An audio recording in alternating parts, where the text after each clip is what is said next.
Turn off your boiler tonight, and your home changes quickly. The floor chills first, then windows begin leaking cold air. Within hours, every room starts borrowing winter from outside. Now remove radiators, insulation, double glazing, and electric blankets. That describes most human winters across almost all recorded history. So how did families survive nights cold enough to kill? They rarely tried to heat every corner of a building. They protected one room, one platform, sometimes one shared bed. Their solutions used earth, smoke, snow, animals, clothing, and architecture. Rebuild those solutions, and winter homes become surprisingly sophisticated. Cold enters through conduction, moving across floors, roofs, and walls. Moving air steals more heat through cracks around doors and roofs. Warm bodies also radiate heat toward colder surrounding surfaces. Earlier builders lacked equations, though daily experience taught the physics. Smaller rooms required less fuel and exposed less wall to weather.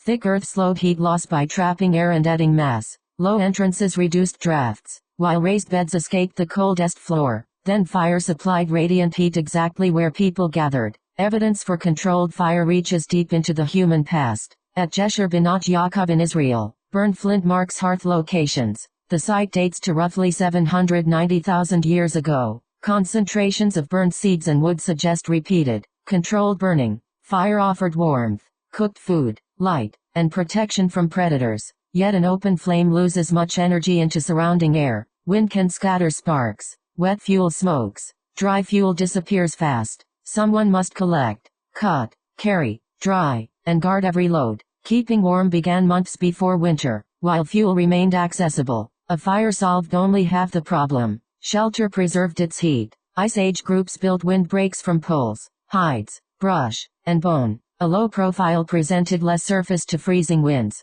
Hides blocked moving air, while fur trapped warmth beside skin. Bedding mattered because frozen ground pulled heat from sleeping bodies. Branches, grass, hides, and mats created insulating layers underneath. In Arctic regions, snow itself could become a building material. Inuit travelers built snow houses during winter hunting and journeys. Compacted snow contains air pockets that slow heat moving outward. A small lamp and several occupants could warm the enclosed space. A raised sleeping platform kept people above colder air near ground. Caribou hides supplied winter clothing and insulating blankets inside. The snow house worked because trapped air resisted escaping heat. Other communities placed part of the home beneath ground level. Earth temperatures change more slowly than exposed winter air. Mesa Verde families built semi-subterranean pithouses around 550 CE. The National Park Service describes Earth as their natural insulation. A central hearth provided cooking, light, and warmth. A roof vent carried smoke upward through the domed structure. A deflector reduced drafts crossing the fire and nearby sleepers.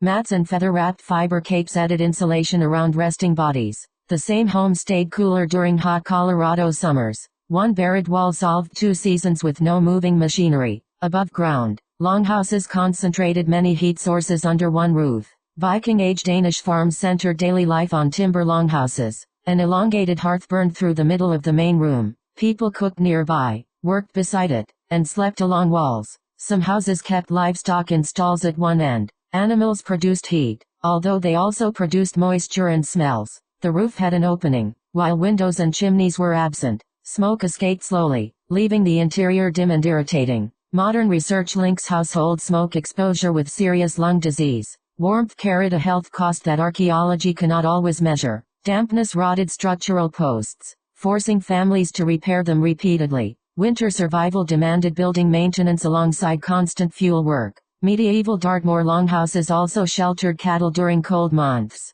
Their central hearths sent smoke upward through thatched roofs. Architecture helped, though clothing remained the closest thermal barrier. Linen next to skin absorbed moisture during work and sleep. Wool retained insulating air, even when conditions became damp. Fur placed dense fibers directly between a body and winter. Multiple loose layers trapped more air than one thin garment. Indoors, hats and cloaks remained practical pieces of heating equipment. People warmed themselves first, then accepted a colder surrounding room. Sleeping arrangements narrowed that heated zone even further. Curtains around beds reduced drafts and enclosed warmer breathing air. Straw mattresses lifted sleepers and trapped air beneath their bodies. Wool blankets, skins, and shared beds reduced overnight heat loss. Privacy sometimes lost the argument when temperatures fell far enough. Wealthy Romans approached winter with a much larger engineering budget. A furnace pushed hot air beneath floors raised on tile stacks. Wall flues could draw that heat upward before smoke exited. Romans called the underfloor system a hypocaust, meaning heated below.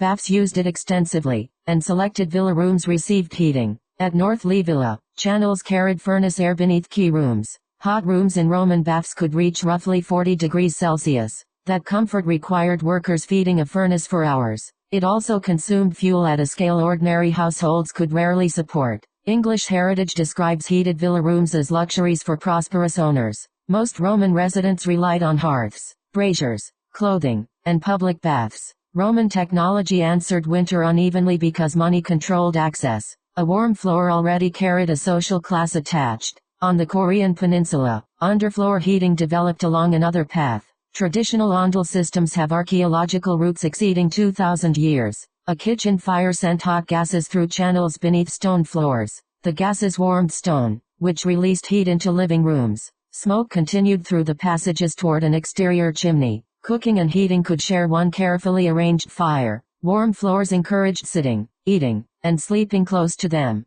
Heat stored in stone continued radiating after flames weakened. The system moved smoke away from the occupied room. Construction demanded correct slopes, channels, ceiling, and steady maintenance. A blocked passage could reduce draft and return smoke dangerously. Ondol linked the kitchen, floor plan, furniture, and sleeping habits. Modern Korean apartments still favor heated floors, now using water pipes. An ancient winter solution quietly survived inside modern concrete towers. In medieval Europe, domestic chimneys arrived gradually and unevenly. Earlier houses commonly placed one open hearth near the center. Smoke wandered through the interior before finding roof gaps. Brick chimneys spread more widely during the late medieval period. A chimney cleared smoke, yet it also pulled warm air outside. Fireplaces delivered strong radiant heat mainly to nearby occupants. Large halls could remain cold several steps beyond the flames. Families closed shutters, hung textiles, and occupied fewer winter rooms.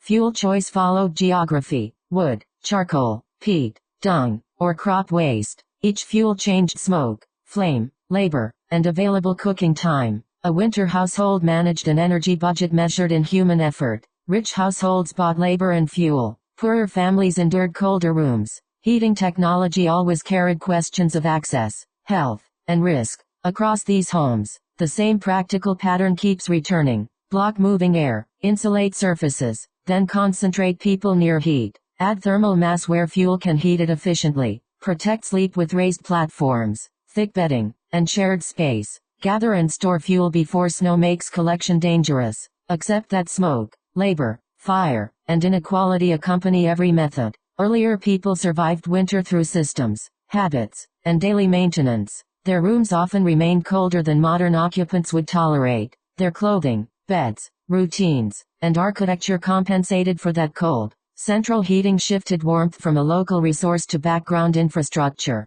We heat entire rooms because machines can continuously replace escaping energy. Earlier homes survived by letting less heat escape from fewer places.